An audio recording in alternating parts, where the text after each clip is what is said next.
Hi అండి.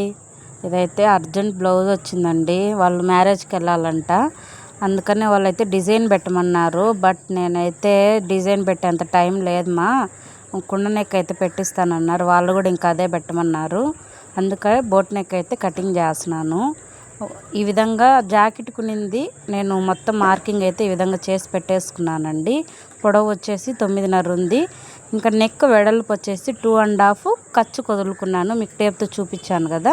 కిందికి 4 inches down చేసుకొని ఈ విధంగా నేను చూపించే విధంగా కుండలాగా అనేది ఈ విధంగా షేప్ చేసుకోవాలి డీజిబిల్లతో.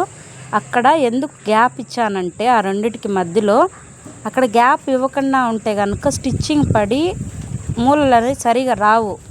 కాబట్టి ఈ విధంగా మనం కొంచెం గ్యాప్ వదులుకొని కుండ నెక్స్ కానీ ఏ బ్లౌజ్కి బోట్ నెక్స్ అయినా ఈ విధంగా మనం గ్యాప్ వదులుకొని కటింగ్ చేసుకుంటే మూలలు అనేటివి బాగా వస్తాయి.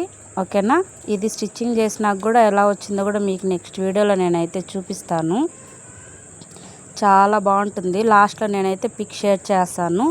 ఓకేనా. చూడండి, ఈ విధంగా మొత్తము నేను చూపించే విధంగా నిదానంగా అయితే బోట్ నెక్ అనేది ఈ విధంగా కటింగ్ చేసుకోవాలండి. చాలా బాగుంటుంది కుండ నెక్. ఇంకా సింపుల్గా కుండ నెక్ అయితే పెట్టేశానండి నేను. ఓకేనా. మొత్తం చూపిస్తా చూడండి, ఓపెన్ చేసి ఈ విధంగా పెట్టేసి. వీడియో నచ్చితే లైక్ చేయండి. బాయ్. స్టిచ్చింగ్ చేశాక చూడండి ఎంత బాగుందో బ్లౌజు, దగ్గరగా మెరిసిపోతుంది.